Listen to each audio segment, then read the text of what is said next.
Hello everyone, कैसे हैं आप सब। Welcome to Avanti fellows. मैं प्रशांत गौतम आज आपके लिए लाया हूँ मेजर टेस्ट के वीडियो सॉल्यूशन। तो ये टेस्ट हुआ हमारा, जिसका कोड था SB10 SBFT1024। और ये मेजर टेस्ट था जेई के लिए। तो सबसे पहले इसका हम वेटेज देख लेंगे कि इसका वेटेज कितना रहा था। तो 11 से 60% पार्ट का पोर्शन था हमारा, जिसमें यूनिट एंड डायमेंशन थी, mathematical tool, rectilinear motion, projectile motion, relative motion, Newton laws of motion, friction, ये सब था। एंड 40% ऑफ द जो सिलेबस था हमारा वो 12th से था, जिसमें electric charges and fields, electrostatic potential capacitance, current and electricity था। तो चलिए पहला क्वेश्चन हम पढ़ते हैं। पहला क्वेश्चन हमारा यूनिट एंड डायमेंशन से है और क्या कह रहा है कि यूनिटलेस क्वांटिटी के बारे में हम कुछ बात करनी है। तो सबसे पहले आप देखिए यूनिटलेस क्वांटिटी के बारे में आप क्या सोचते हैं। अच्छा, आपको मैं अच्छा एग्जांपल दूंगा। सबसे अच्छा सोचने का तरीका, आप इसके एग्जांपल सोच लो जरा। ठीक। अच्छा, आप ये बताओ जरा, जो भी यूनिटलेस चीज होंगी, कोई भी यूनिटलेस क्वांटिटी ले लो, उनके बारे में सोचो, क्या उनके पास डायमेंशन होगा क्या? बताइए। तो बताइए, यूनिटलेस क्वांटिटी जो होंगी क्या वो हमेशा ये डायमेंशनलेस होती है? हाँ।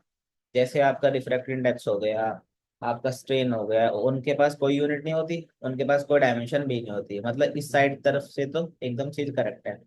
अब दूसरा पॉइंट लीजिए जहां पर ये अपोजिट हो रहा हो, कि डायमेंशनलेस क्वांटिटी लीजिए और चेक कीजिए क्या वो यूनिटलेस होती हैं क्या। तो डायमेंशनलेस क्वांटिटी हमारी कौन सी हो गई, बताओ। हमारी डायमेंशनलेस क्वांटिटी हो सकती है आपकी एंगल हो सकता है। एंगल के पास किसी तरह की कोई डायमेंशन नहीं होती, लेकिन उसकी यूनिट होती है ना। तो इस तरफ से तो ये चीज करेक्ट थी, लेकिन इस तरफ से ये चीज क्या हो जाती है, रॉन्ग हो जाती है। इसका मतलब है unitless quantity never has a non zero dimension. ठीक है। तो आपको वाई से वर्सा जो है उसको करके चेक करना है, तभी हम इसको समझ पाएंगे। अगला क्वेश्चन देखिए। पूछा गया है बोल्टजमैन कांस्टेंट के डायमेंशन के बारे में आपको बताना है। बोल्टजमैन कांस्टेंट का सिंबल आप हम कैसे डिनोट कर देते थे, है ना। अच्छा, इसको करने का आसान तरीका है कि आप इक्वेशन लिख लो। एनर्जी इक्वल टू होती थी हाफ के टी। यहाँ पर के क्या है, तुम्हारा बोल्टजमैन कांस्टेंट है। ठीक। इसको रखो और दूसरी तरफ सबको फेंक दो, तो क्या हो गया, एनर्जी पर यूनिट टेम्परेचर। अब इनको कर दीजिए, एनर्जी क्या होगा, mL² T-2। टेम्परेचर किस में लेंगे, केल्विन में लेंगे, तो क्या हो जाएगा mL² T⁻², K⁻−1। ठीक। तो बी ऑप्शन हमारा क्या होता है, करेक्ट होता है। थर्ड ऑप्शन देखिए। बोला गया है एक बॉल है और पैराबोलिक पाथ में क्या कर रही है, ग्राउंड टू ग्राउंड जा रही है, mean ground upward return to ground. ठीक है। तो पैराबोलिक हमारा प्रोजेक्टाइल मोशन का कोई क्वेश्चन है। Which of the following remains constant, इनमें से कोई कौन सी चीज कांस्टेंट रहती है, स्पीड रहती है कांस्टेंट, वर्टिकल कंपोनेंट रहता है या हॉरिजॉन्टल कंपोनेंट रहता है। तो आप देखिए, जब ये किसी हम बॉल को किसी एंगल थीटा पर फेंकते हैं, तो यू से अगर जा रहा होता था वो, तो दो कंपोनेंट में टूटता था। एक तो you x cos theta, you x की जो कंपोनेंट होता था क्या होता है, यू कोस थीटा। और दूसरा वाला क्या होता था हमारा, यू साइन थीटा। इसमें आपने देखा होगा यू कोस थीटा वाला जो कंपोनेंट था वो पूरे पाथ हमेशा क्या रहता था, कांस्टेंट रहता था, क्योंकि एक्सीलरेशन अबाउट एक्स एक्सिस कितनी होती थी, जीरो होती थी। इसका मतलब कोई भी चेंज नहीं होता था हमारी हॉरिजॉन्टल डायरेक्शन में। इसलिए जो हॉरिजॉन्टल कंपोनेंट होता है हमारा वेलोसिटी का, वो हमेशा क्या रहता है, वो कांस्टेंट रहता है। ठीक है। अच्छा, फोर्थ क्वेश्चन पढ़िए। एक एलिवेटर है जो मूव कर रहा है अपवर्ड एक्सीलरेशन से।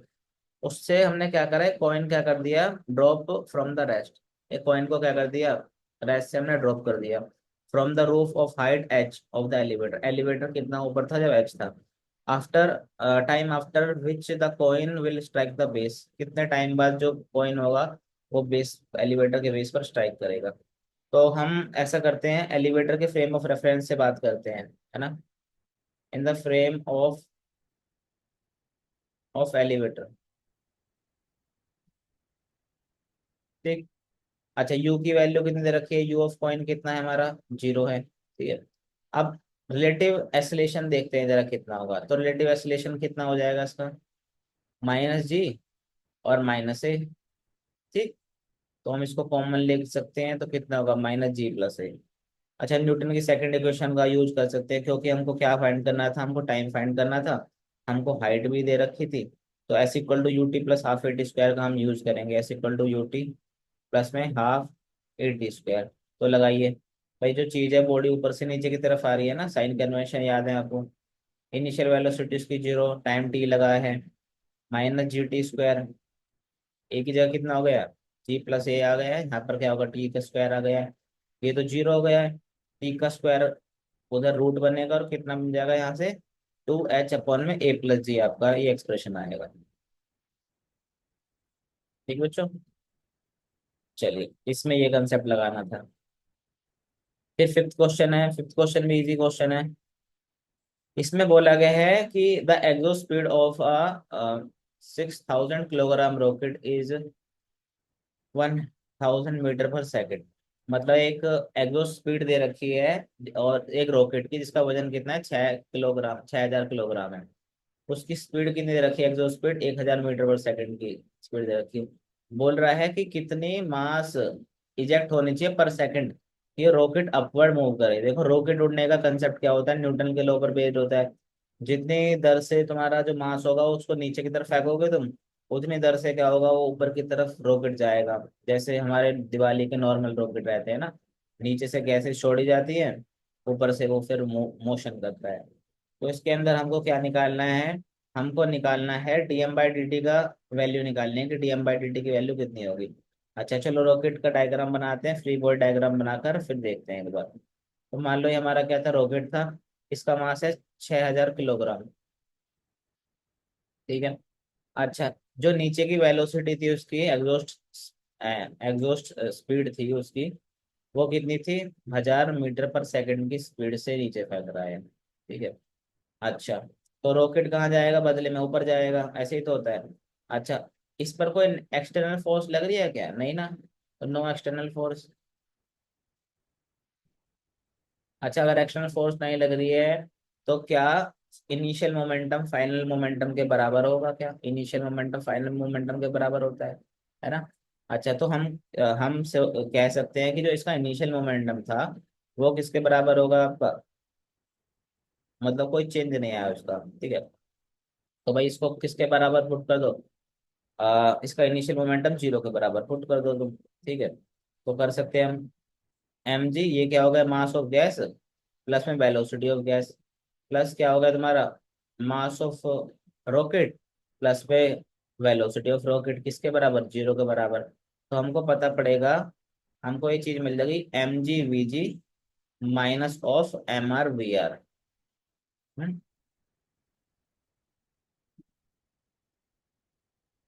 तो कंजर्वेशन ऑफ मोमेंटम का हमको काम करना था इसके अंदर, mr/vr। ठीक है। अच्छा, अब हम देखते हैं जरा थ्रस्ट का क्या होता है। थ्रस्ट फोर्स कैसे निकाली जाती है। तो थ्रस्ट फोर्स होता है रेट ऑफ चेंज ऑफ, आप मोमेंटम को क्या कर दो, डिफरेंशिएट कर दो टाइम के रिस्पेक्ट में, और आपको थ्रस्ट फोर्स मिल जाएगी। तो थ्रस्ट फोर्स अगर हम देखें, तो कितनी होगी तुम्हारी थ्रस्ट फोर्स,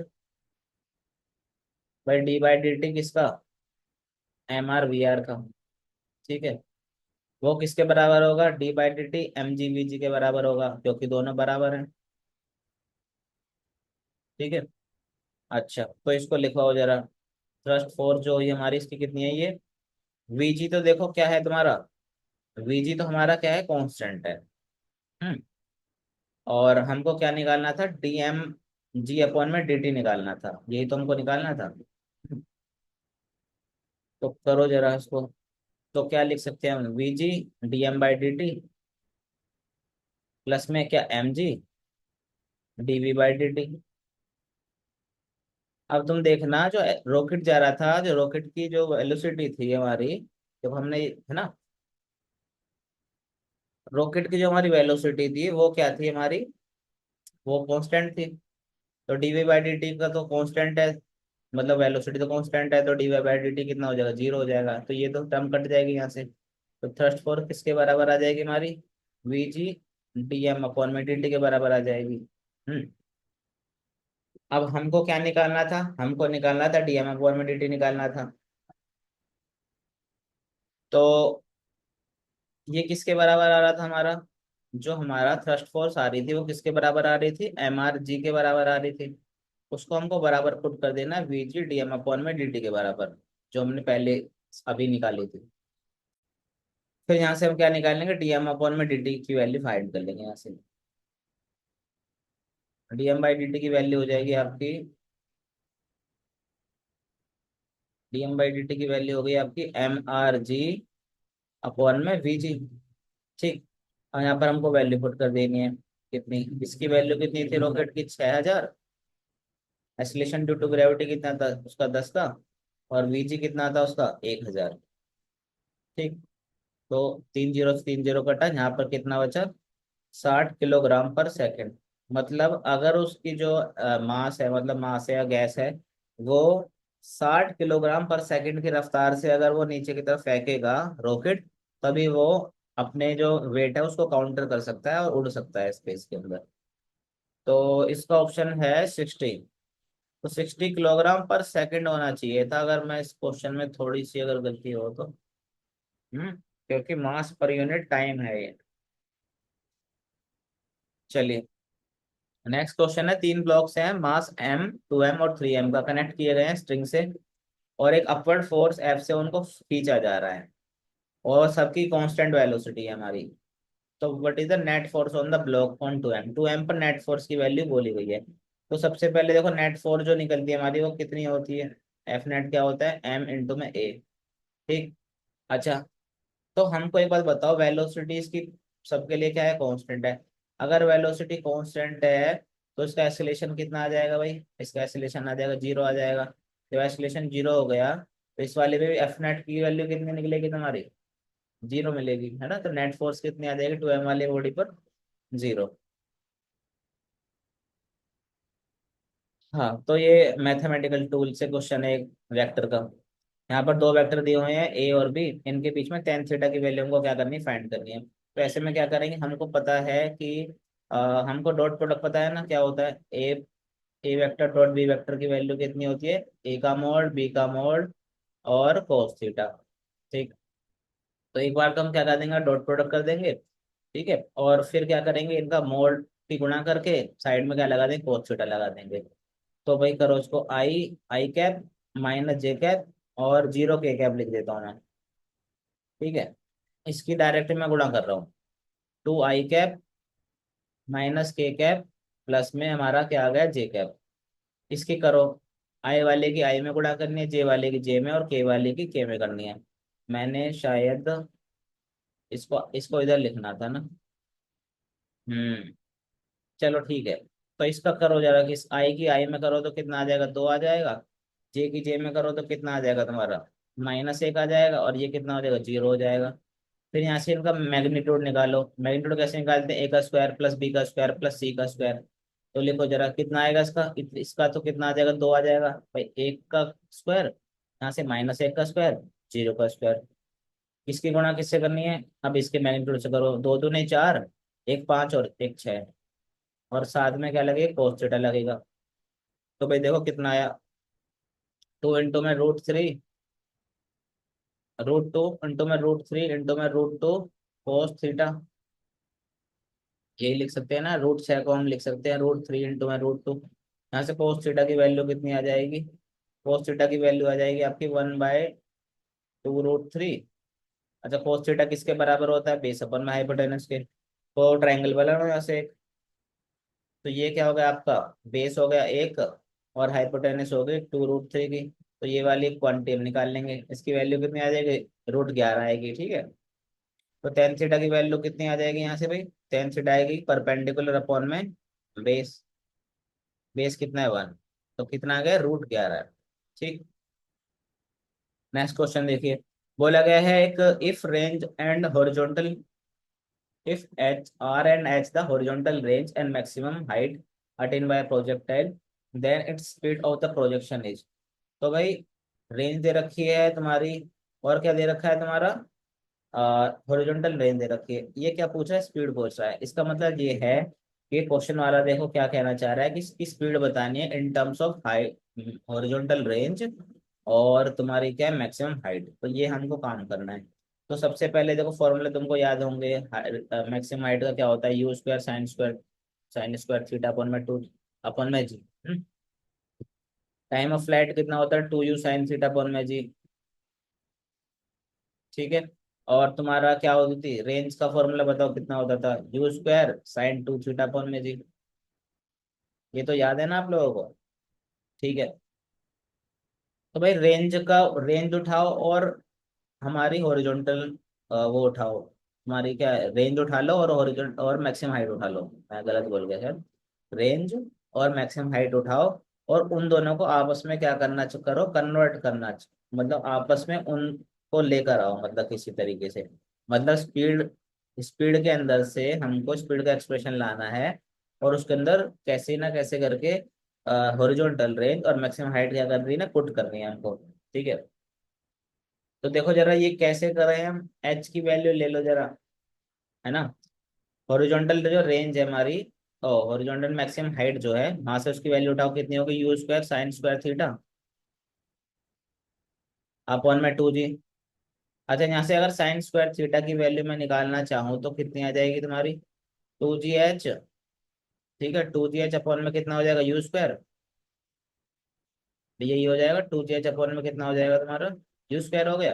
ठीक है। साइन स्क्वायर थीटा की वैल्यू पता लग गई है, और one plus sign square theta plus cos square theta की वैल्यू कितनी, वन होती है। तो बता दो यार, कोस स्क्वायर थीटा की वैल्यू बता दो कितनी हो जाएगी, one minus two G H upon में यू स्क्वायर। यहाँ से इसकी वैल्यू बताओ जरा, कोस स्क्वायर थीटा की वैल्यू कितनी आ जाएगी, कोस स्क्वायर थीटा की value you square minus two G H upon में यू स्क्वायर। इसका जब हम रूट ले लेंगे, कोस थीटा की वैल्यू कितनी आ जाएगी, you square minus two G H upon में यू स्क्वायर। ऐसे यहाँ से क्या करो, साइन थीटा की वैल्यू निकाल लो, ये तो साइन स्क्वायर थीटा की वैल्यू होगी ना। तो कितना हो गया तुम्हारा, टू जी एच अपॉन में यू स्क्वायर। अब तुमको साइन थीटा ही पता है, तुमको कोस थीटा ही पता है। अब रेंज का जो फॉर्मूला होता था वहां पर साइन थीटा भी आता था, कोस थीटा भी आता था। वहां पर वैल्यू पुट कर देना। भाई यहाँ क्या था, होता था साइन टू थीटा होता था, तो two sine theta cos theta.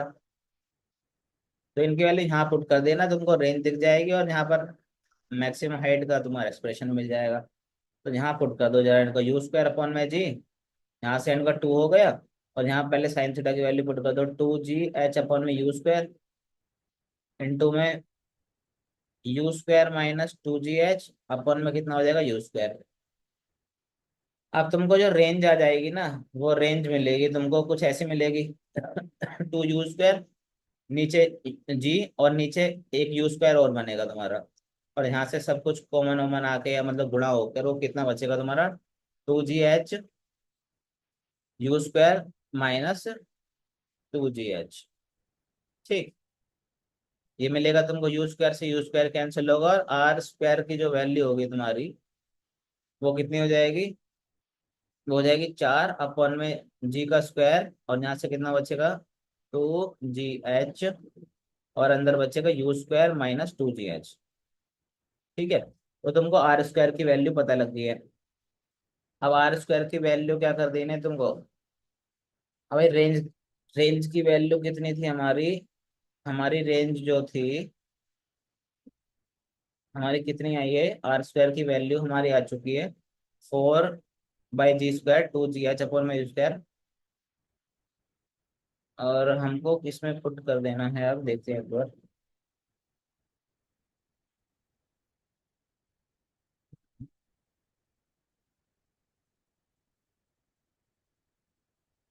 एक मिनट, कुछ गलत कर रहा है,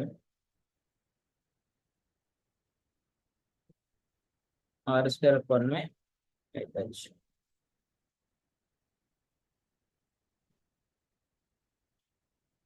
एक मिनट, शायद मैंने गलत नोट कर लिया।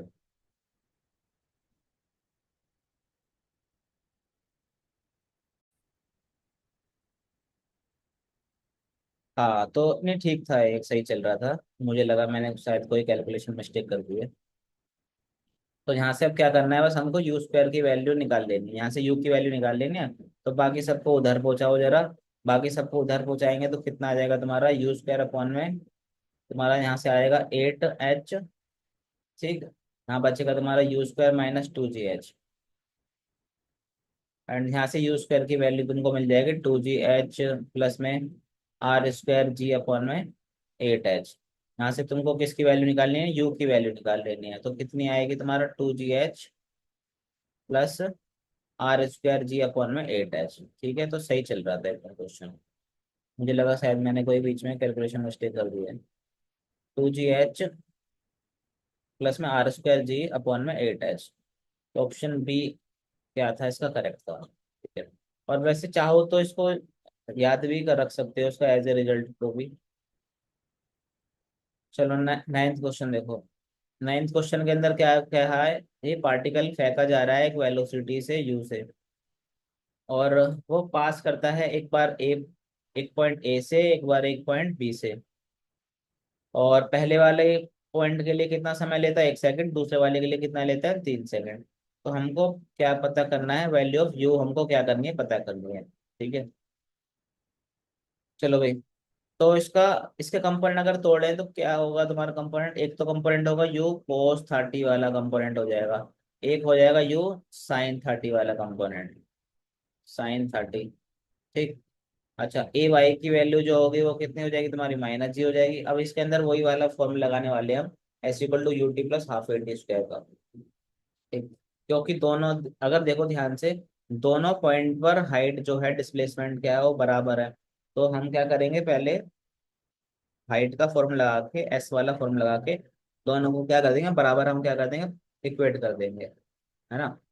एक बार तो वहां से निकाल लेंगे हाइट, एक बार दूसरे से हाइट निकाल लेंगे, दोनों को बराबर पुट कर देंगे। और फिर हमको वहां से क्या मिल जाएगा, यू की वैल्यू मिल जाएगी। तो लगाओ जरा, S=, तुम्हारा क्या होगा, S=UT plus half AT square. इसकी वैल्यू कितनी हो जाएगी आपकी, H हो जाएगी। ये कितना मिलेगा, UG/T plus half AT square. ठीक है, हाँ भाई। तो H, इसकी वैल्यू कितनी हो जाएगी, एक की वैल्यू यू sin 30, टी की वैल्यू पहले के लिए कितनी है, 1 है, और माइनस जी लगेगा। और टी की जगह क्या लगेगा आपका, टी कितना है इसका, हाँ, तुम्हारा जी, और इसकी वैल्यू कितनी है, हाँ जी हो गए, यहाँ पर क्या होगा 1 का स्क्वायर होगा। ठीक है, तो हमारी इक्वेशन कितनी आ जाएगी, U sin 30 -G/2। ठीक है, फर्स्ट इक्वेशन होगी हमारी। ऐसे हमको क्या करना है, T=3 सेकंड पर देख लेना है। तो यहाँ से कितना होगा, H=U sin 30 हो जाएगा। ठीक है, और टाइम कितना, 3 सेकंड के लिए, -G/2, और कितना होगा तुम्हारा 3 का स्क्वायर। तो यहाँ से इसका आंसर कितना है, मतलब इसका एक्सप्रेशन कितना बना है, U sin 30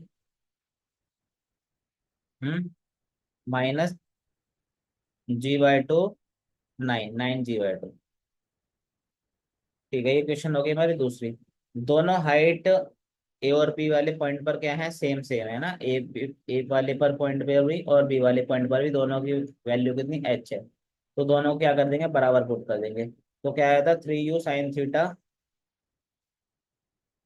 3U sin theta -9/2, -G/2, 9/2 G, equal to किसके बराबर था, U sin theta, U sin 30 degree, है ना, sin 30 डिग्री चल रहा था ना।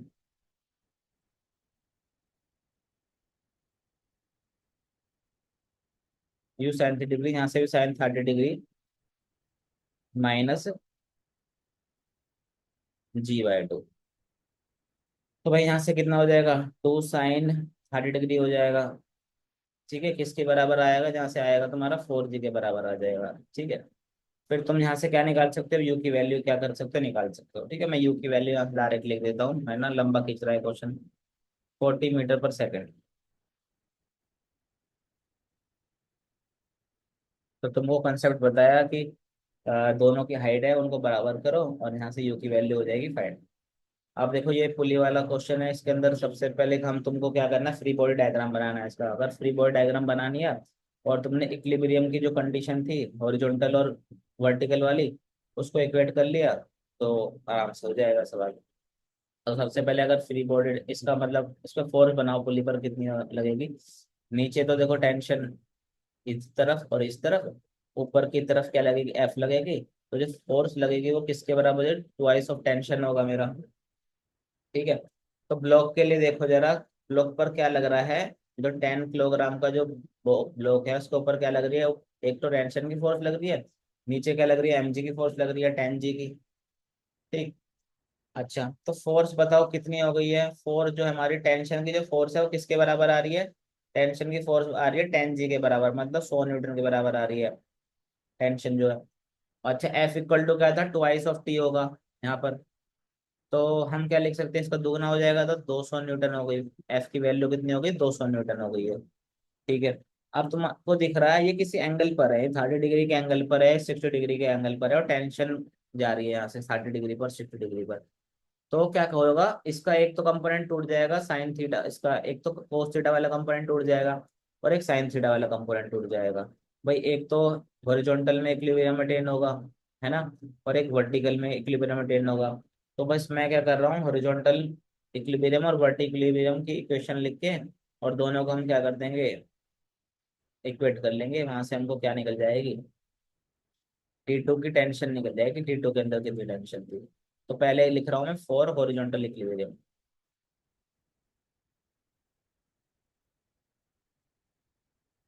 ठीक। तो क्या होगा भाई, T1 कोस 60 डिग्री, हम्म, इसके बराबर जाएगा T2 कोस 30 डिग्री का आ जाएगा बराबर।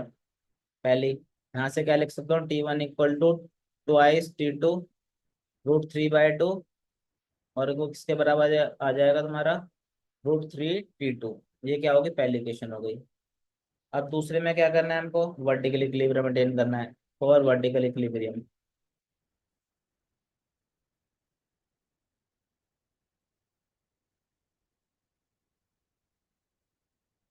तो क्या करेंगे भाई, T1 आएगा, T1 कोस थीटा आया था वहां पर, अब की बार कौन सा कंपोनेंट आएगा, T1 साइन 60 डिग्री का। फिर क्या होगा, T2 साइन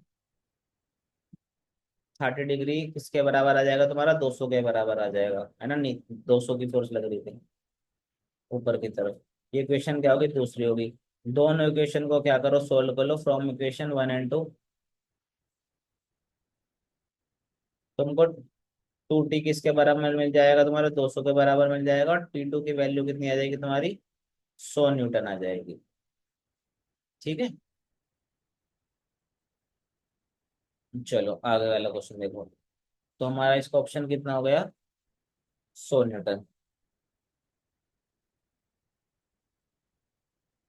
तो भाई इस क्वेश्चन में बोला गया है कि हमारे पास क्या है, दो कार हैं और मूव कर रही हैं along the same line, the same direction with B, direction with car B chasing car A, मतलब जो कार बी है वो पीछे है, कार ए क्या है, आगे है। रिलेटिव वेलोसिटी का कंसेप्ट लग रहा है इसके अंदर, और बोला गया है relative velocity between is directly proportional to the distance between them. दोनों के बीच में जितनी भी डिस्टेंस थी, रिलेटिव वेलोसिटी उसकी डायरेक्टली प्रोपोर्शनल है। इनिशियल सेपरेशन कितना है उनका, 100 मीटर है। रिलेटिव वेलोसिटी भी दे रखी है कितनी, 30 मीटर पर सेकेंड। आपको फाइंड करना है वो टाइम जब, find the time at which distance between them will 30 metre. तुमको वो डिस्टेंस फाइंड करना है कि जब उनकी डिस्टेंस दोनों के बीच में 30 मीटर की हो जाएगी, तो वो डिस्टेंस हमको क्या करना, फाइंड करना है। ठीक है, तो इसका पहले डायग्राम बनाने थे, कैसा है भाई। ठीक। मान लो एक सरफेस थी, रोड सरफेस, यहाँ पर एक बी था कार, और एक क्या थी, ए थी कार। ठीक। इन दोनों के बीच में पहले से दूरी थी 100 मीटर की। इसकी यहाँ से दूरी मान लो एक्स भी मान लो, इससे ये यहाँ से इसकी दूरी क्या मान लो, एक्स से मान लो, ऐसा मान लो, है ना। अच्छा जो चीज गिवन है पहले वो देखते हैं जरा। तो क्या है हमारे को, velocity with respect to B दे रखी है हमको, है ना, क्योंकि बी क्या कर रही है, चेज कर रही है तो इनिशियली। तो क्या आएगा, यू ए बी, मतलब velocity of A as seen by B कितना होगा, -30 मीटर पर सेकेंड। ठीक है। अच्छा सेपरेशन कितना था इन दोनों के बीच में, जो सेपरेशन की वैल्यू है, एक्स की वैल्यू कितनी है इनिशियल में, 100 मीटर की है। ठीक। अच्छा हमको क्या गिवन था, हमको गिवन था velocity of A as seen by B जो है तुम्हारा, वो डायरेक्टली प्रोपोर्शनलिटी वेलोसिटी किसके, इन दोनों की जो डिस्टेंस थी, है ना, यही तो दे रखा, देखो जरा। चलो भाई ठीक है। तो जब भी प्रोपोर्शनलिटी का साइन हटाते हैं तो हम क्या लगाते हैं, हमेशा हम लगाते हैं किसकी वैल्यू, एक के लगाते हैं। तो वी ए बी की वैल्यू कितनी दे रखी है तुमको, 30 दे रखी है ना। के लगेगा इसके यहाँ पर, और यहाँ पर क्या लग जाएगा तुम्हारा, एक्स की वैल्यू कितनी दे रखी है, 100। तो यहाँ से क्या करो तुम, के की वैल्यू क्या कर लो, फाइंड कर लो। प्रोपोर्शनलिटी कांस्टेंट की वैल्यू कितनी हो जाएगी, 3/10 हो जाएगी यहाँ से। ठीक। हम्म। अच्छा, तो वी ए बी की वैल्यू कितनी हो जाएगी अब, वी ए बी की जो वैल्यू हुई वो कितनी थी, -3/10 टाइम्स ऑफ एक्स। हमको क्या निकालना था, हमको क्या निकालनी थी हमको, भाई हमको टाइम निकालना था, है ना। तो क्या करो तुम, इसका डिफरेंट वो कर दो, इंटीग्रेशन कर दो। यहाँ से कितना हो जाएगा तुम्हारा, इसका पहले अगर तुम डिफरेंशिएशन करोगे तो कितना आएगा तुम्हारा, dx/dt अगर जब निकालेंगे तो कितना आएगा तुम्हारा, तो dx/dt इसका कितना आएगा तुम्हारा, -3/10 x। हम्म। ठीक कर रहा हूँ, गलत कर रहा हूँ, चलो वी ए बी की इक्वल टू -3/10 x।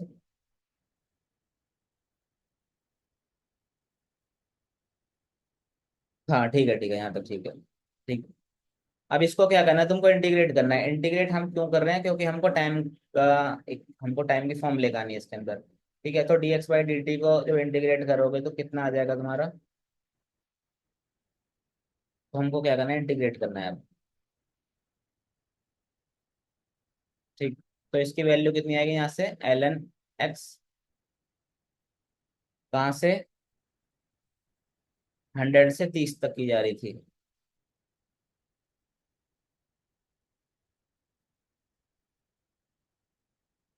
3/10, और यहाँ कितनी मिलेगी हमको,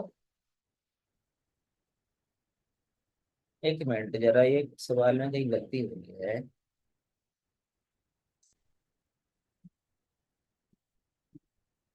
नहीं ठीक है, ठीक है। तो यहाँ क्या लगेगा, टाइम, और इसकी लिमिट जाएगी 0 से t की लिमिट जाएगी। तो यहाँ से आप क्या निकाल लेंगे, यहाँ से टाइम की वैल्यू फाइंड कर लेना अभी। ठीक। तो यहाँ से टाइम की वैल्यू मैं लिखता हूँ कितनी आएगी। टाइम की वैल्यू यहाँ से मिलेगी 10/3 ln 10/3। ठीक।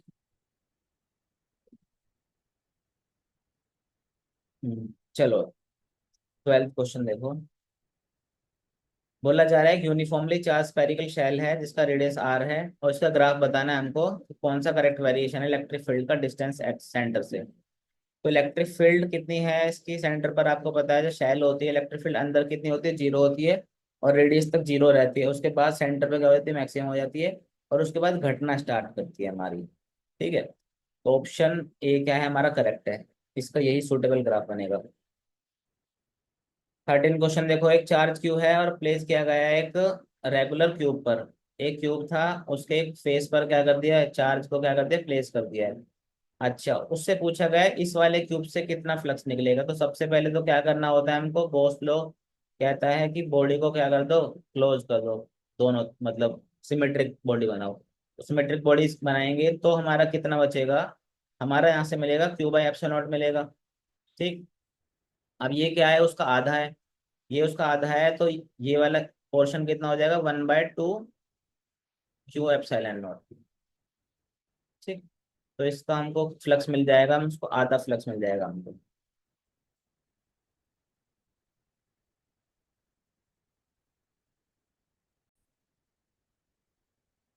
चलिए नेक्स्ट क्वेश्चन देखते हैं। 14th क्वेश्चन बढ़िए। इलेक्ट्रिक फील्ड दी गई है, potential difference, the potential difference between the point A point B vector given as is. Potential difference की वैल्यू क्या करनी है, इसमें फाइंड करनी है। हमको पता है पोटेंशियल डिफरेंस क्या होता है, E.dr होता है ना, delta we equal to E.dr। यहाँ पर डेल्टा आर की वैल्यू कितनी हो जाएगी, R A vector minus R B vector. तो इनको डायरेक्ट यहाँ से क्या कर लो, माइनस कर लो। भाई ये आर बी का वेक्टर है, ये आर ए का वेक्टर है, इनमें क्या कर लो, माइनस कर लो, पोजीशन वेक्टर मिल जाएगा। तो इसको डायरेक्ट लिख देता हूँ मैं, कितना आएगा इसमें से इसको माइनस करो जरा, कितना आएगा। तो आ जाएगा तुम्हारी, इसमें से इसको माइनस कर लो तो कितना आएगा, -i cap plus J cap और -3 ए कैप। ठीक। तो हमको क्या निकालना था, V A minus V B की वैल्यू हमको निकालनी थी। वो किसके बराबर होगी, इलेक्ट्रिक फील्ड और किसका, पोजीशन वेक्टर का चेंज। इलेक्ट्रिक फील्ड का हमको दे रखा था, कितना था, माइनस आगे लगेगा 2 i कैप प्लस में 3 j कैप, इसका डॉट प्रोडक्ट हो जाएगा इस वाले वेक्टर के साथ। तो -i cap plus j cap -3 k cap, इन दोनों को आई वाले के आई के साथ गुणा करनी, जे वाले के जे के साथ, और के वाला तो है ही नहीं। यहाँ से जो आपको मिलेगा वो कितना मिलेगा, माइनस, यहाँ से 2 मिलेगा प्लस 3, और यहाँ से हो जाएगा -1 वोल्ट।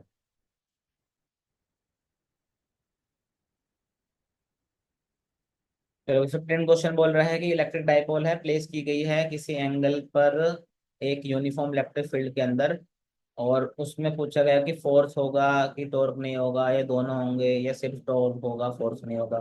तो देखो जरा, जब भी इलेक्ट्रिक डाइपोल प्लेस की जाती है किसी यूनिफॉर्म इलेक्ट्रिक फील्ड के अंदर, तो उसके साथ क्या होता है, देखो ये पॉजिटिव, ये क्या होगा, नेगेटिव।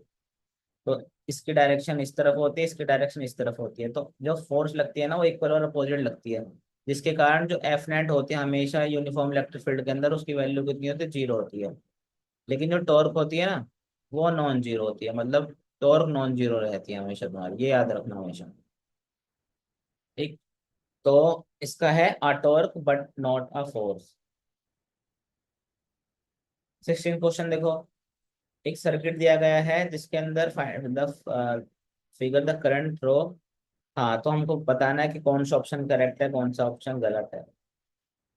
तो भाई देखो, हमको 3 ओम का रजिस्टर दिया हुआ है, 4 ओम का रजिस्टर दिया गया है, इनके अंदर करंट की वैल्यू पूछी गई है। सबसे पहले तो उसको सोल्व करते हैं। देखो यहाँ से सोल्व करते हो, चलो। 4 और 2 और ये कितने, 2 2 4 8 हो गए, 8 और 8 क्या हो गए, यहाँ से देखो, यहाँ से 8 बनेगा ये। 8 और 8 कितने हो जाएंगे तुम्हारे, 4 हो जाएगा। ठीक। फिर यहाँ से फिर ये चीज हुई, 4 ओम, 2 ओम, 2 ओम कितने हो गए, 8 ओम। फिर से कितने हो गए तुम्हारे, 4 ओम, 4 ओम, 4 ओम यहाँ से हो गए 4, 4 और 3 7, और 7 और 2 9।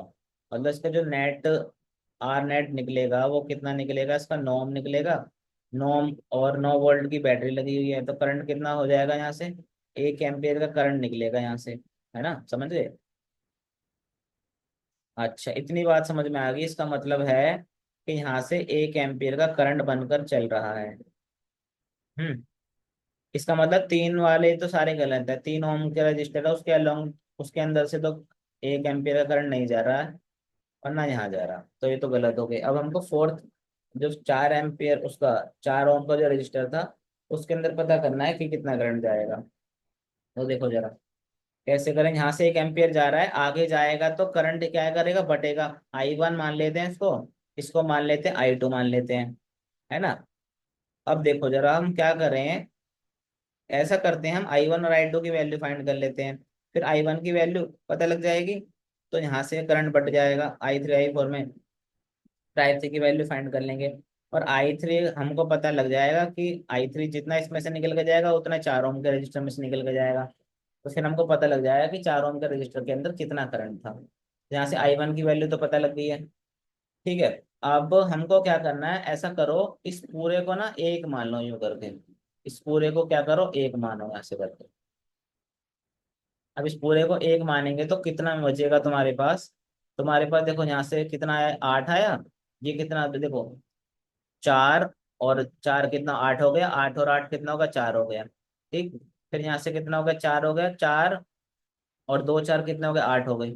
तो तुम्हारा जो यहाँ सर्किट बनेगा वो कुछ ऐसा बनेगा तुम्हारा सर्किट, कि ये 8 ओम है हमारा, और ये वाला जो सर्किट मिला है इसको सोल्व करके वो कितना मिला, 8 ओम का सर्किट मिला है।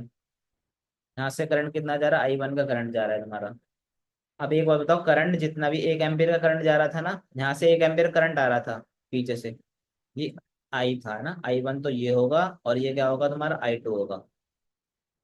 तो भाई दोनों के रास्ते में सेम रेजिस्टेंस है, तो इसका क्या बढ़ जाएगा, आधा आधा बढ़ जाएगा। 1 एम्पियर का करंट आ रहा था, तो यहाँ पर क्या बढ़ जाएगा, 0.5 पर हो जाएगा, 0.5 एम्पियर। और यहाँ पर भी क्या मिलेगा, 0.5 एम्पियर मिल जाएगा तुमको। इसका मतलब है मेरे को क्या पता लग गया है, मेरे को I1 की वैल्यू क्या मिल गई है, पता हो लग गई है मुझे, कितनी, 0.5। तो इस वाले की वैल्यू कितनी पता लगी मुझे, 0.5 पता लग गई है, 0.5 एम्पियर। अब मुझे आगे चलना है, ठीक है, ऐसे ही काम करना है जैसे पहले करा था। अब मैं क्या करता हूँ, इस वाले को क्या कर लेता हूँ, मान लेता हूँ, इस वाले को मान लेता हूँ जरा। ठीक। अच्छा बताओ जरा कितना होगा। तो ये भी कितना है तुम्हारा, यहाँ से 4 और 2 कितने हो गए, 2 2 8 हो गए। तो यहाँ से भी क्या मिल रहा है तुमको, सेम चीज मिल रही है। और अब की बार क्या आ गया यहाँ पर, जो करंट है वो कितना हो गया तुम्हारा, I1 वाला जो करंट था वो कितना आ रहा है तुम्हारा, 1 एम्पियर का आ रहा है ना। और यहाँ से जो करंट निकलेगा वो क्या मान लिया हमने, I2 और I3 मान लिया, मान लो। I2, अच्छा I2 यहाँ दे दे, तो I3 और I4 मान लो। तो देखो भाई यहाँ से क्या आ रहा था करंट, I1 का करंट आ रहा था, है ना। I1 का करंट आ रहा था यहाँ से, किसमें बट रहा है, I3 I4 में बट रहा है। और सेम है इसकी बार भी, अब की बार भी सेम सर्किट बन रहा है तुम्हारा। यहाँ से भी कितना, 8 ओम का रजिस्टर लगा हुआ है, यहाँ से भी क्या लगा हुआ, 8 ओम का रजिस्टर लगा हुआ है तुम्हारा। तो बताओ फिर से क्या हो जाएगा करंट, 0.5 एम्पियर से जो आ रहा था तुम्हारा, इसको यहाँ बना लेता हूँ जरा।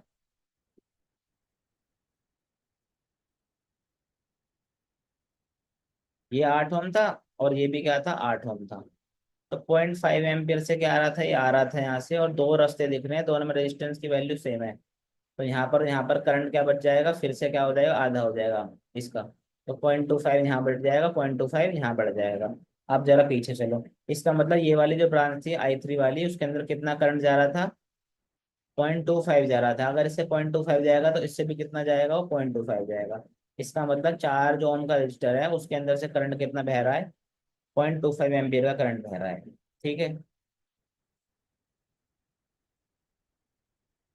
चलो भाई नेक्स्ट क्वेश्चन देखो। 17 वाला जो क्वेश्चन है वो इलेक्ट्रिक फील्ड की वैल्यू मांग रहा है, और आपको रेजिस्टिविटी की वैल्यू उसने दे रखी है, R resistivity rho equal to rho not L upon में एल प्लस एल। इसका क्रॉस सेक्शन एरिया दे रखा है, पोटेंशियल डिफरेंस भी दे रखा है। ठीक है। तो हम हमारा इसमें फॉर्मूला एक यूज होगा, आपने पढ़ा होगा करंट इलेक्ट्रिसिटी के अंदर, जे इक्वल टू सिग्मा ई। ठीक। और हम इसको ऐसे भी लिख सकते हैं, इलेक्ट्रिक फील्ड इक्वल टू रो और जे। याद है ना ये वाले फॉर्मूले तुमको, रो और तुम्हारा ये सिग्मा क्या होता है, एक दूसरे का अपोजिट होता है। आर की वैल्यू क्या लिख सकते हैं हम, रो एल अपॉन में ए। अब यहाँ पे एल क्या है तुम्हारा, भाई एल जो है इसको हम इस फॉर्म में भी तो लिख सकते हैं, integration of rho D L upon में ए। हम्म। अगर हम क्या करें, x इक्वल टू 0 से l पर जा रहे हैं, तो हम क्या करते हैं, इसका इंटीग्रेशन अगर हम करें, रेजिस्टेंस की वैल्यू निकालना चाहें तो कैसे निकालेंगे, 0 से l तक जा रहे हैं हम। ठीक। और यहाँ पर क्या पुट करेंगे, रो की जगह क्या पुट कर देंगे, rho equal to rho not L अपन में एल प्लस एक्स, जो कि जो रेजिस्टिविटी है, जो रेजिस्टेंस है वो किस पर डिपेंड कर रहा है, लेंथ पर डिपेंड कर रहा है ना, कुछ ऐसा दे रखा है हम लोगों ने। तो करो भाई इसको, आर इक्वल टू यहाँ से क्या हो जाएगा, रो नॉट एल अपॉन में ए, तो बाहर आ जाएगा, सारे कॉन्स्टेंट है। इंटीग्रेशन बचेगा 0 से एल, और यहाँ बचेगा 1 अपॉन में L plus x, L upon में एल प्लस एक्स। हम्म। एल तो बाहर आ गया ना। हम्म। 1 अपॉन में एल प्लस एक्स, और यहाँ कितना बच गया डी एक्स। तो इसका इंटीग्रेशन कितना हो जाएगा तुम करोगे तो, रो नॉट एल अपॉन में ए एल एन 2। ठीक। ये आपको ये मिलेगा इसका इंटीग्रेशन। अच्छा, करंट किसके बराबर होता है, करंट होता है पोटेंशियल पर यूनिट तुम्हारा रेजिस्टेंस। तो आई इक्वल टू क्या होता है तुम्हारा, वी अपॉन में आर। हम्म। वी की वैल्यू हमने क्या करो, वी की वैल्यू लिखो, और आर की वैल्यू हमने जो अभी निकाली है उसकी वैल्यू क्या कर दो, पुट कर दो। ठीक। तो आर की वैल्यू हम क्या करेंगे, पुट करेंगे। तो भाई रो नॉट एल, यहाँ से क्या हो जाएगा एल एन 2, और ऊपर क्या पहुंच जाएगा तुम्हारा ए। ठीक है। अच्छा, जी किसके बराबर होता है तुमको याद हो तो, करंट पर यूनिट एरिया के बराबर होता है। हमने करंट की वैल्यू निकाली, करंट की वैल्यू यहाँ पुट कर दो, एरिया से डिवाइड कर दो, एरिया से एरिया कट जाएगा तुम्हारा, क्या मिलेगा तुमको, वी अपॉन में रो नॉट एल एल एन 2। ठीक। अच्छा, इलेक्ट्रिक फील्ड होती है वो किसके बराबर होती है, रो जे के बराबर होती है तुम्हारी। हम्म। अब तुमको पुट कर दो, यहाँ पर रो की वैल्यू पुट कर दो जरा यहाँ, और जे की वैल्यू पुट कर दो तुम। तो इक्वल टू कितना था हमारा, जे की वैल्यू कितनी होगी, वी अपॉन में रो नॉट एल एल एन 2, और एक यहाँ से इसकी रो नॉट की वैल्यू आ जाएगी। रो नोट से रो नोट कैंसिल हो जाएगा, यहाँ से इसकी वैल्यू बचेगी वी अपॉन में एल एन टू एल। तो कुछ ऐसा लंबा चौड़ा एक्सप्रेशन है, मतलब एक फॉर्म से दूसरी फॉर्म में कन्वर्जन किया जा रहा है। चलिए भाई, 18 क्वेश्चन बोल रहा है कि पावर जनरेट हो रही है, power generated across the, power generate हो रही है अक्रॉस द यूनिफॉर्म वायर, उससे कितनी हो रही है, एच हो रही है। अगर मैं उसी वायर को क्या करूं, एन बराबर टुकड़ों में काटूं और उनको पैरेलल में जोड़ के लगाऊं, तो उससे टोटल पावर कितने जनरेटेड होगी उसके अंदर, मतलब ये हमको बताना है। तो मान लो एक तार था जिसका रेजिस्टेंस कितना था, आर था, और एक पोटेंशियल वी से क्या कर रखा था, कनेक्ट कर रखा था। पावर कितनी हो रही थी इसके अंदर, रेस्ट वी स्क्वायर अपॉन में आर। अगर सेम वायर को हमने क्या कर दिया, कट कर दिया एन नंबर ऑफ पीसेस में, तो अच्छा आर इक्विवेलेंट पर क्या प्रभाव पड़ता था, आर इक्विवेलेंट कितना हो जाता था, एन अपॉन में आर अपॉन में एन का स्क्वायर, ये तो होता था। अच्छा, तो पावर जो होगी हमारी वो कितनी हो जाएगी, पी डैश हो जाएगी अब तो वी स्क्वायर अपॉन में आर स्क्वायर। भाई आर जो नया वाला है तो यहाँ से कितना आएगा, आर अपॉन इंटू में क्या हो जाएगा, ऊपर एन स्क्वायर हो जाएगा, है ना। अच्छा, तो इक्वेशन इसको दे दो, वन दे दो ना। हम्म। और पहले वाला क्या था तुम्हारा, पहली वाली जो इक्वेशन थी उसको लिख लो जरा, बी स्क्वायर अपॉन में आर वाली, इसकी वैल्यू कितने दे रखी थी, एच दे रखी थी। तो तुमको पी वाले पहली वाली जो पावर थी, पहली वाली जो इक्वेशन थी, उस वाली इक्वेशन को दूसरी वाली इक्वेशन से, मतलब दोनों इक्वेशन को आपस में डिवाइड करो, यहाँ से तुमको क्या मिल जाएगा, पी डैश की वैल्यू मिलेगी तुमको एन स्क्वायर पी के बराबर। ठीक है। और जो पुराना पी था उसकी पावर कितनी दे रखी थी, गिवन थी, एच थी। तो यहाँ पर तुम पुट कर सकते हो P dash equal to N square H. ठीक है बच्चों। अब देखो ये अगला अगला क्वेश्चन है थोड़ा ये। इस क्वेश्चन के अंदर सिर्फ यही था कि हम कैसे इसको कैसे समझ सकते हैं कि कैपेसिटर बन रहे हैं इसके अंदर। देखो, इसने बोला है कि फाइंड इक्विवेलेंट कैपेसिटेंस हमको फाइंड करना है पॉइंट ए से पॉइंट बी का, और ये जो कंडक्टिव प्लेट्स है ना वही क्या बना रही है, कैपेसिटर बना रही है। तो देखो, इसके बीच में ना हर जो कैपेसिटेंस की value A epsilon not D की वैल्यू कितनी दे रखी है, 7 माइक्रो फैराड दे रखी है। अच्छा, एक कैपेसिटर कहाँ का बनेगा, यहाँ पर बनेगा कैपेसिटर, एक यहाँ पर बनेगा कैपेसिटर, एक यहाँ पर बनेगा कैपेसिटर जिसकी वैल्यू सी सी होगी। यहाँ पर इसकी डिस्टेंस क्या कर दी, दुगनी कर दी है, तो कैपेसिटर कितना हो जाएगा, इसका आधा हो जाएगा। तो यहाँ सी ना बनकर कितना बनेगा, C/2 बनेगा, और यहाँ कितना बनेगा, सी बनेगा। ठीक है। तो A epsilon not by D की वैल्यू कितनी दे रखी है, तुमको पहले से 7 माइक्रोफैराड दे रखी है। अब तुम हमको क्या करना है, इसको अरेंज करना है। ठीक है। चलो मान लिया हमने, क्या करते हैं इसको, और ये जो प्लेट है ना इनको हम पोटेंशियल इनको असाइन कर देते हैं। मान लो पहले वाले का पोटेंशियल दे दिया V1, तो भाई इस वाले का भी कितना हो जाएगा, V1 हो जाएगा, इस वाली प्लेट का भी, भाई साइड में जुड़ी हुई है। अच्छा, इस वाले का अगर मान लो, ऊपर वाले का मान लो क्या दे दिया मैंने, V2 दे दिया, है ना। ऊपर वाले का मैंने अगर क्या दे दिया, V2 दे दिया, मान लो इसका मान लो V2 दे दिया, तो ये पूरी प्लेट क्या होगी, V2 हो गई है। ऊपर वाले का मान लो V3 दे दिया, तो ये वाली भी क्या हो गई तुम्हारी, V3 हो गई है। इसको मान लो मैंने क्या दे दिया, V4 दे दिया है। तो सबको हो गया V3 V2 V1, और इसका V4 हो गया, और ये V3 हो गया, ये V1 हो गया। अब तुमको क्या करना है, अरेंजमेंट करनी है इसकी किसी इस प्रकार कि सारी जो अरेंजमेंट है वो ठीक ठाक, मतलब ठीक तरह से दिख रही है। तो कैसे, देखो जरा, मैं एक अरेंजमेंट बना रहा हूँ तुम्हारा। मान लो एक कैपेसिटर, इसको थोड़ा यहाँ बनाता हूँ अगले पेज पर। भाई एक ऊपर वाला कैपेसिटर था, है ना, तो उठा लो जरा। एक तो कनेक्ट था तुम्हारा, V1 से कनेक्ट है, वी वाला पोटेंशियल आ रहा है। एक तरफ तो V1 आ रहा है, एक तरफ क्या आ रहा है, V3 आ रहा है। ठीक। अगला कैपेसिटर उठाओ। अगला कैपेसिटर उठाया सी वाले, एक सी वाला आ रहा है, एक C2 वाला कैपेसिटर आ रहा है। इसके तरफ तो कितना होगा, V1 होगा। भाई तुमको अरेंजमेंट बनाना है इसको, ठीक है। उसके बाद फिर हमको इसका नेट कैपेसिटर निकाल देना है। इस तरफ V1 आ गया, और इस तरफ क्या होगा, V4 होगा, दोनों तरफ क्या होगा, V4 होगा, इस तरफ भी V4 होगा, और इस तरफ कितना आ जाएगा, V3 आ जाएगा। और देखो V3 क्या आ रहा है, कॉमन आ रहा है। यहाँ से एक कैपेसिटर और लगेगा इसके साइड में। इसका ही पोटेंशियल कितना होगा, देखो उसके पास में है, दोनों प्लेट पास पास है ना सारी की सारी, तो कितना आ जाएगा, V3 हो जाएगा। इसके पोटेंशियल, इसके कैपेसिटेंस की वैल्यू सी हो गई। एक इनके पैरेलल आएगा, जिसका यहाँ से पोटेंशियल कितना होगा, देखो वी वन, तो इसका भी कितना हो जाएगा, वी वन हो जाएगा। और इस वाले का कितना हो जाएगा तुम्हारा, यहाँ से एक आएगा, उसका कितना हो जाएगा तुम्हारा, वी टू हो जाएगा। इस वाले का हो जाएगा वी टू। तो तुमको ऐसा अरेंजमेंट क्या कर लेना, बना लेना है सबसे पहले, ए और बी। इसका कितना होगा, वी वन हो गया। अब कुछ नहीं करना है, कैपेसिटेंस आ गए हैं, इनका क्या करो तुमको, इसका नेट कैपेसिटेंस निकाल दो। जो हमारा कैपेसिटेंस होता है सीरीज के अंदर, वो क्या क्या होता है, प्रोडक्ट अपॉन में सम, C1 C2 अपॉन में C1 + C2। और पैरेलल के अंदर कितना होता है, C1 + C2 डायरेक्ट। तो हमको वही करना है। ठीक है, तो ऊपर वाले को कर लो तुम। ऊपर वाले का कितना होगा भाई, ये सारे सी वाले हैं ना। ऊपर वाला कितना था, सी का था।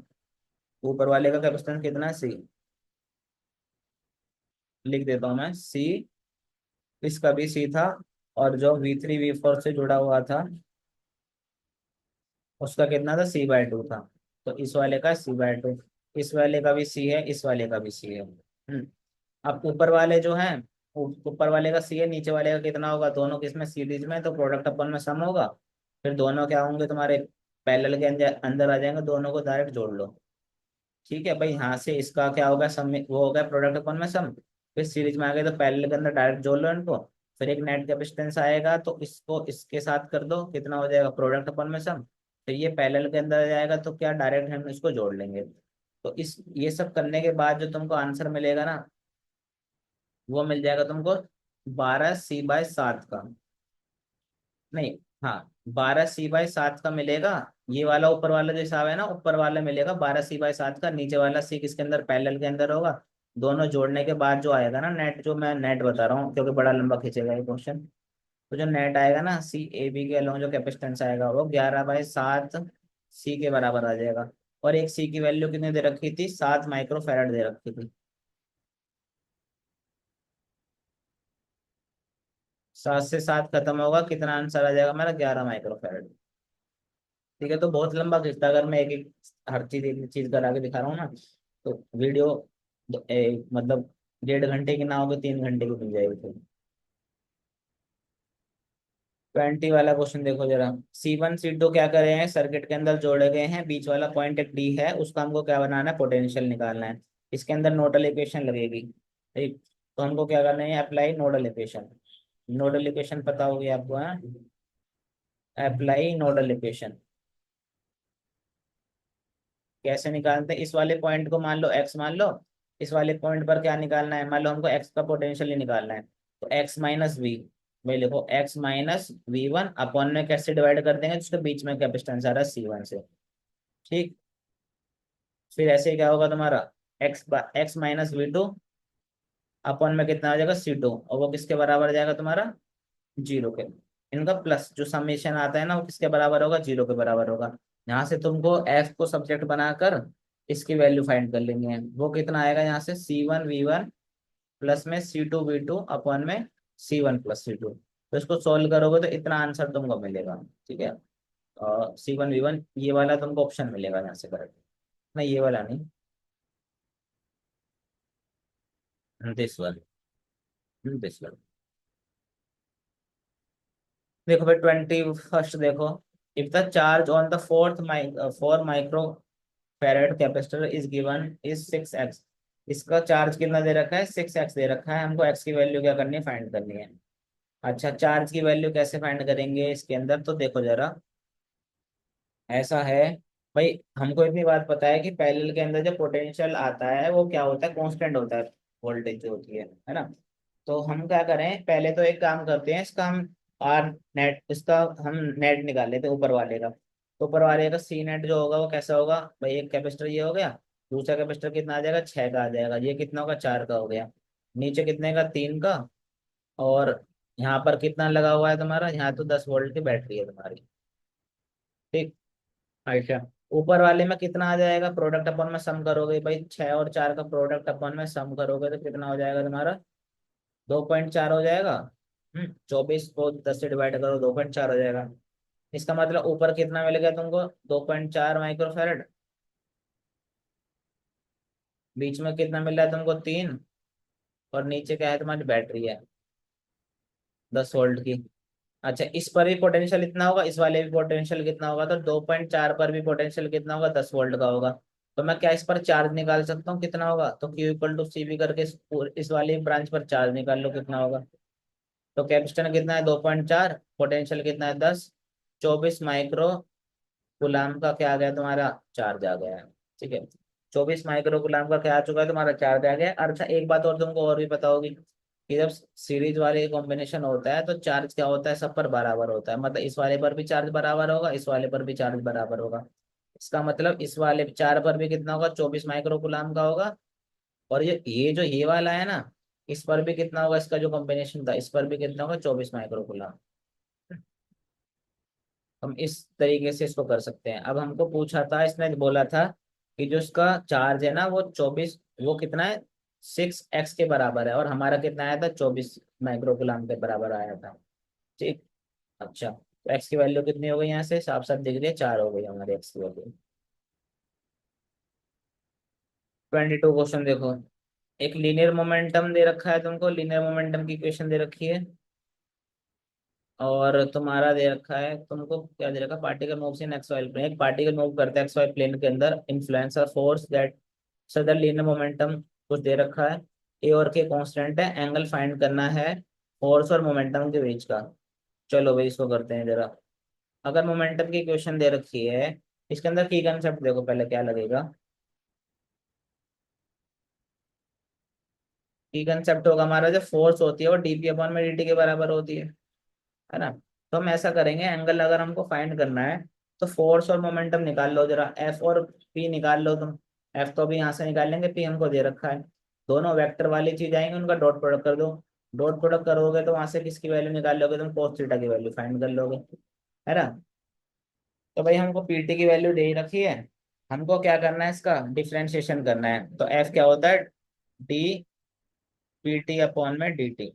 तो इसका क्या कर दो, डिफ्रेंशिएशन कर दो। मैं डायरेक्ट लिखता हूँ, कितना आएगा तुम्हारा, ए, इसका कितना हो जाएगा, कोस थीटा कितना हो जाएगा, माइनस साइन थीटा, तो माइनस लगेगा आगे, साइन के टी। और एक के क्या आ जाएगा, बाहर आ जाएगा। ठीक है, ऐसे साइन का कितना हो जाएगा, कोस हो जाएगा, तो माइनस जे कोस के टी। और के टी क्या हो जाएगा तुम्हारा, के का के बाहर आ जाएगा। यहाँ से फोर्स की जो इक्वेशन आई है वो कितनी आई है, ए के, के कॉमन निकाल लो, ए के, और अंदर कितना बचा तुम्हारा, माइनस आई कैप साइन के टी, और माइनस जे कैप कोस के टी। अच्छा, इतनी हमको बात तो पता लग गई, ठीक है। अब फोर्स की इक्वेशन तुमको पता लग चुकी है, तुमको मोमेंटम की इक्वेशन पता है, दोनों क्या कर दो, डॉट प्रोडक्ट कर दो। तो एफ डॉट डीपीटी, इसका क्या कर दो, डॉट प्रोडक्ट कर दो तुम। तो कितना आ जाएगा, ए के, भाई यही सारा ताम जमा आ जाएगा यहाँ पर, माइनस आई साइन के टी, माइनस जे कोस के टी। और फोर्स तुमने क्या करी है, हमने क्या लिखा है अभी, हमने इसकी वैल्यू लिखी है ना। अब इसकी वैल्यू लिखो, दूसरे वाले की जो हमने निकाली है, कितना हो जाएगा तुम्हारा, ए, जो पहले वाला था, जो पहले भी वाला था, भाई एफ वाले को एक पी वाले के साथ जो हमने निकाला है ना, हमने एफ निकाला है, उसको पी के साथ क्या कर दो, डॉट कर दो।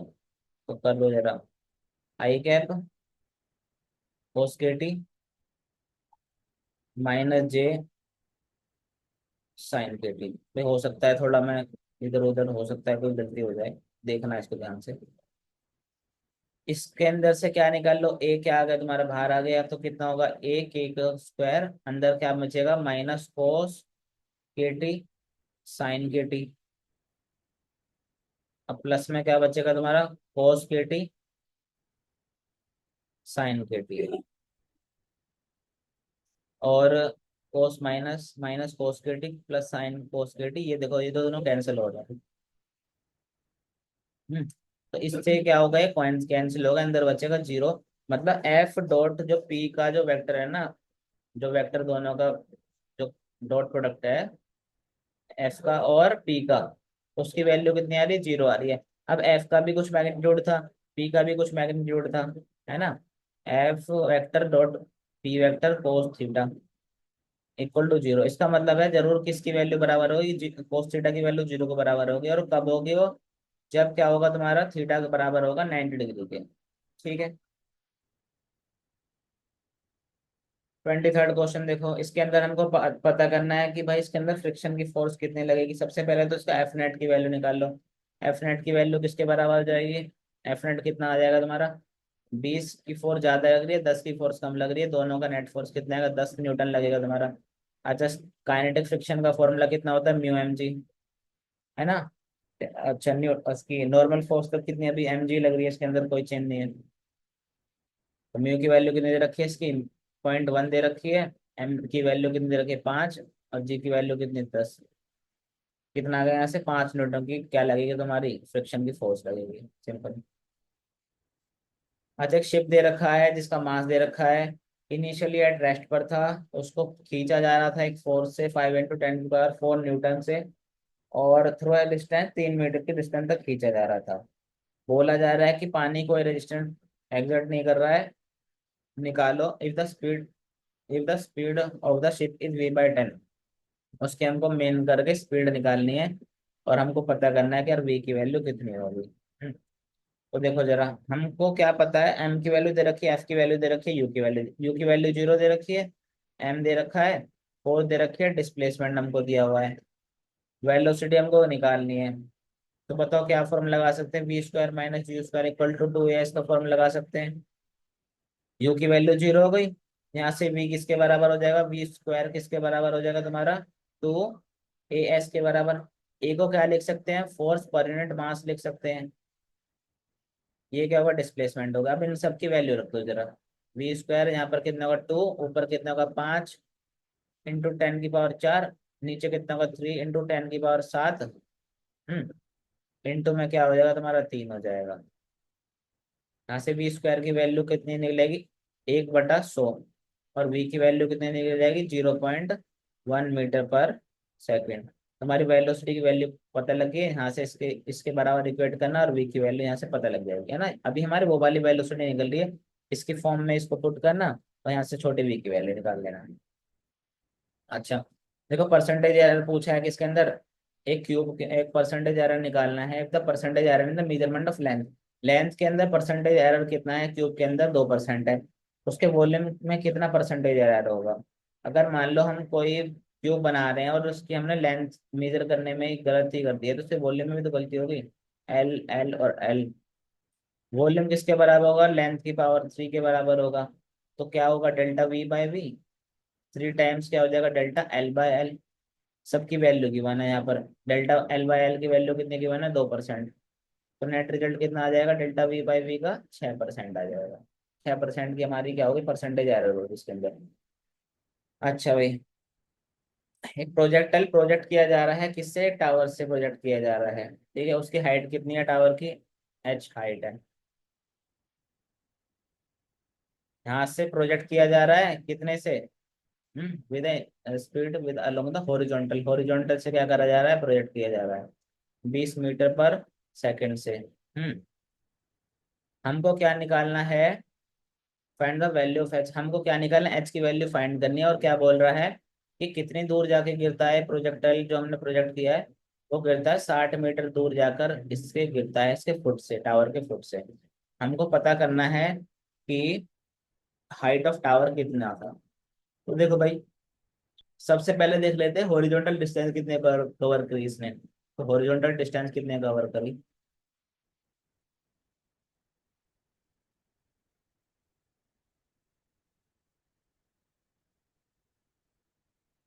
तो डिस्टेंस कितना होता है, वेलोसिटी इंटू में टाइम। वेलोसिटी कितनी है, 20 की, और टाइम टी है। हमको क्या पता है, टाइम हमको क्या है, टाइम निकाल लें, पहले हम टाइम निकाल लेते हैं जरा यहाँ से।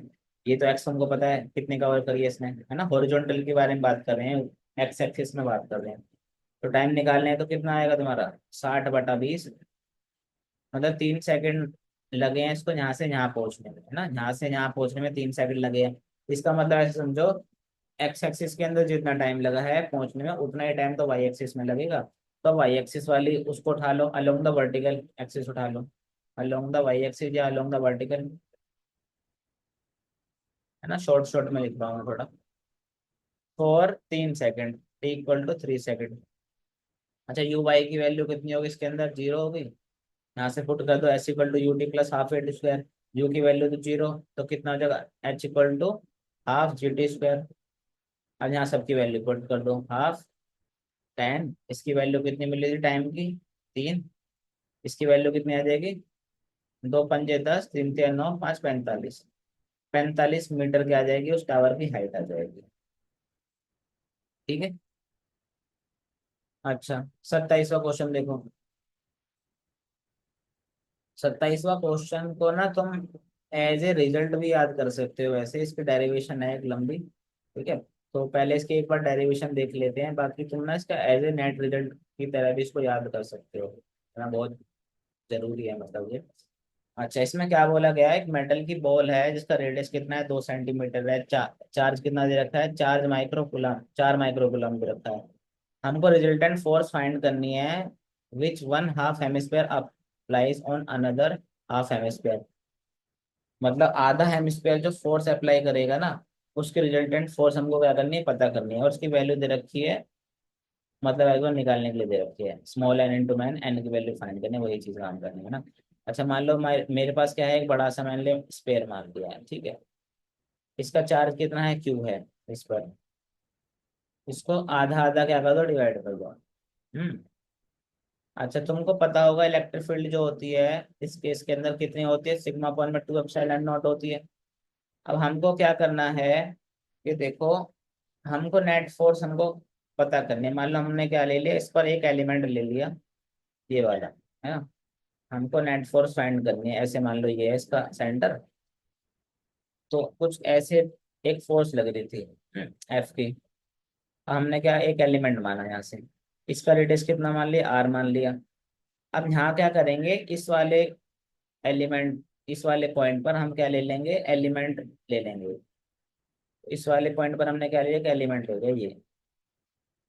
अब जैसे जैसे देखो जरा, जैसे जैसे एंगल जो होगा तुम्हारा बढ़ता जाएगा, एंगल कहाँ होगा, 0 से π/2 पर जाएगा, ये जो एलिमेंट होगा वो पूरा कवर कर लेगा यूं करके, आ रही है बात समझ में। जैसे ये पेन था, उसको ऐसे रखा और ऐसे करके पूरा स्कैन कर लेगा, कवर कर लेगा, कहाँ से, 0 से π/2 तक। अच्छा ये वाली छोटा सा एंगल कितना ले लेंगे, यहाँ से 1.5 ले लेंगे। हाँ।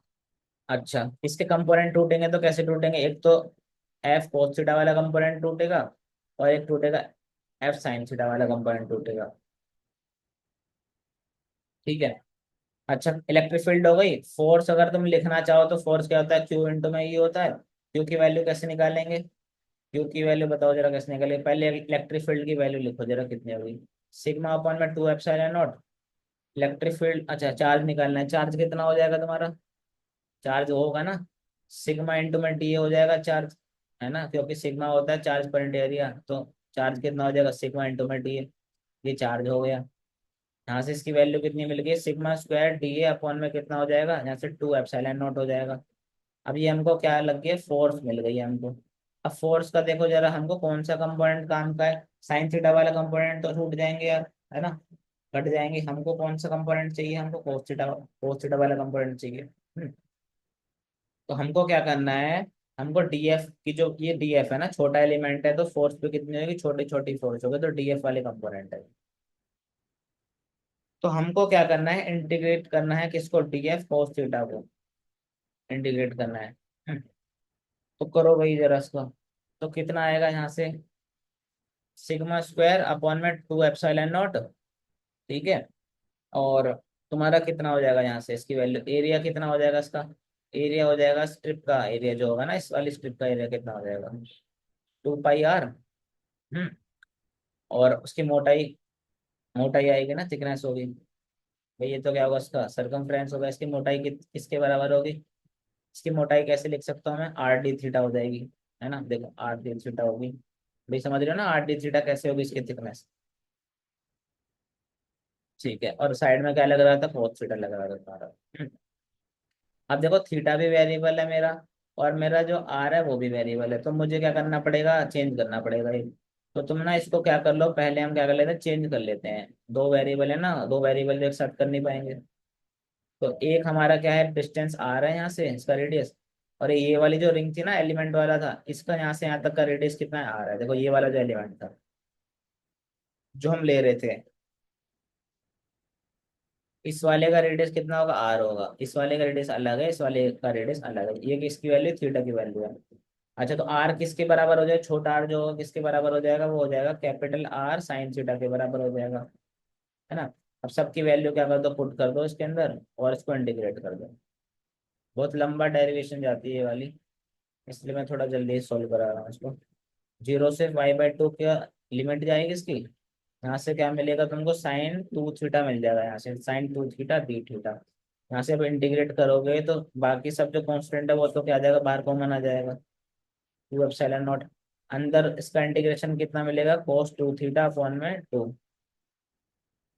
0 से π/2 की लिमिट जाएगी, है ना। तो भाई इसको सोल्व करोगे ना तुम, इसको सोल्व करके तुमको क्या मिलेगा, इसको सोल्व करके जब रखोगे तुम्हारे सिग्मा की वैल्यू कितनी हो जाएगी, 4 पॉइंट, एरिया एरिया कितना रखोगे इसका, 4 πr² रखोगे इसका एरिया। तो यहाँ से तुमको क्या मिलेगा, यहाँ से मैं डायरेक्ट वैल्यू लिख रहा हूँ इसकी, जो कि वैल्यू याद भी रखनी है तुमको, Q² अपॉन में 32 π/ε0 r²। ये इसको एज ए रिजल्ट ही याद रखना ना आज के बाद, वो अच्छा रहेगा, तो इसको याद रखना, तो याद रख सकते हो। ठीक। अब इसके अंदर जो चीज है ना उनकी वैल्यू पुट कर देनी है तुमको, चार्ज की वैल्यू पुट कर दो, ठीक है। चार्ज की वैल्यू पुट कर दो भाई। चार्ज पुट करना है तुमको, रेडियस पुट करना है। तो कितना था इसका, चार्ज का क्यू का स्क्वायर मतलब 16, 16 10⁻⁻12, और नीचे कितना था, रेडियस का, रेडियस का स्क्वायर होगा, रेडियस का स्क्वायर होगा 10⁻⁻4, चला जाएगा 10 की पावर ऊपर आ जाएगा 10⁻4। नीचे होगा 32 π/ε0 2 का स्क्वायर। यहाँ से फोर्स की वैल्यू कितनी आ जाएगी, 45 न्यूटन आ जाएगी। तो मेन मुद्दा था ये फॉर्मूला याद रखने का, जो कि इम्पोर्टेंट था। इसकी डेरिवेशन तो कोई ज़्यादा इंपॉर्टेंट नहीं है, बहुत कॉम्प्लेक्स भी है, तुम इसका फॉर्मूला डायरेक्ट याद रख सकते हो। अच्छा, 28 क्वेश्चन देखो, ये सिंपल क्वेश्चन है तुम्हारा। एक्सीलरेशन टाइम का ग्राफ दे रखा है, ठीक है। इनिशियल वेलोसिटी इसकी दे रखी है क्या, पार्टिकल स्टार्ट करता है वेलोसिटी 3 मीटर से, है ना। इसकी इनिशियल वेलोसिटी दे रखी है, और हमको पूछा गया है कि 4 सेकंड पर इसकी वेलोसिटी कितनी होगी। देखो ग्राफ दे रखा है, 8 से 8 तक का दे रखा है, यहाँ से देखो, यहाँ से यहाँ तक का दे रखा है। ये पूछ रहा है 4 सेकंड का, मतलब यहाँ से यहाँ तक की बात करनी है हमको। अब इसका लॉजिक क्या है, एक्सीलरेशन जो टाइम का जो ग्राफ होता है ना, एक्सीलरेशन टाइम का जो ग्राफ होता है, वो देता है तुमको चेंज इन वेलोसिटी की वैल्यू देता है, चेंज इन वेलोसिटी। ठीक। यू की वैल्यू कितनी दे रखी है, 3 मीटर पर सेकंड दे रखी है। अच्छा, तो हमको एरिया निकालो जरा, डेल्टा वी की वैल्यू कितनी आ जाएगी, इसका एरिया कितना हो जाएगा, ट्रेपेजियम बन रहा है, तो half sum of parallel side 8 plus 4 कितना होगा, 12 हो गया, और इंटू में परपेंडिकुलर डिस्टेंस होता है इसका, तो 2 दूनी 4, और 8 4 12 दूनी कितना होगा, 24। तो 24 मीटर पर सेकंड क्या होगी इसकी वेलोसिटी का चेंज आ गया, मतलब वी एफ माइनस वी आई की वैल्यू कितनी होगी तुम्हारी, 24। तो वेलोसिटी इनिशियल हमको पता थी कितनी थी, 3 थी। तो फाइनल कितनी हो जाएगी, 27 मीटर पर सेकंड। इसका मतलब है टी की वैल्यू 4 सेकंड पर, at T equal to 4 second, तुम्हारी वेलोसिटी कितनी मिल जाएगी, 27 मीटर पर सेकंड। तो ये अच्छा सवाल था। हम्म। यहाँ पर एक्सीलरेशन टाइम का ग्राफ दिया है, और वहां से इसका फाइनल वेलोसिटी की वैल्यू पता करने के लिए बोला है। 29 क्वेश्चन देखो, इसके अंदर फ्री बॉडी डायग्राम, मतलब तुमको इक्विलिब्रियम कंडीशन सेटिस्फाई करनी है, लगानी है, और उसकी, चलो पढ़ के देखते हैं एक बार इसको। दो ब्लॉक हैं B1 B2 जिनका मास है M1 M2, और रिस्पेक्टिव कनेक्ट है with the help of pulley string के द्वारा। अच्छा, अपर सरफेस व्हीकल स्मूथ है, बट वर्टिकल सरफेस क्या है, रफ है, वर्टिकल सरफेस को रफ बोला गया है। तो भाई यहाँ से क्या करो तुम, इक्विलिब्रियम कंडीशन को सेटिस वो लगा दो, इक्विलिब्रियम कंडीशन लगा दो तुम।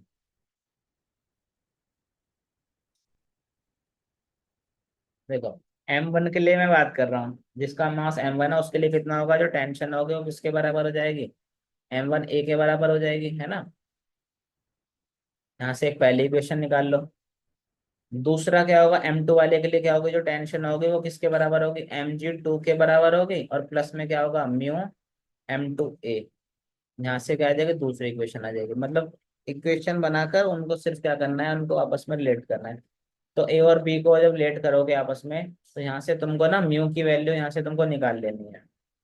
तो म्यू की वैल्यू जब निकाल लोगे तो कितना आएगा, M1 A1 माइनस M2, नहीं M1 A minus M2 A upon में M2 A। यहाँ पर ए की वैल्यू क्या कर देना, पुट कर देने, ए की वैल्यू M1 की वैल्यू क्या कर देनी, पुट कर देनी है ना। और यहाँ से तुमको जो यू की वैल्यू मिल जाएगी ना, वो कितना मिलेगा तुमको, 0.5 में मिल जाएगी तुमको।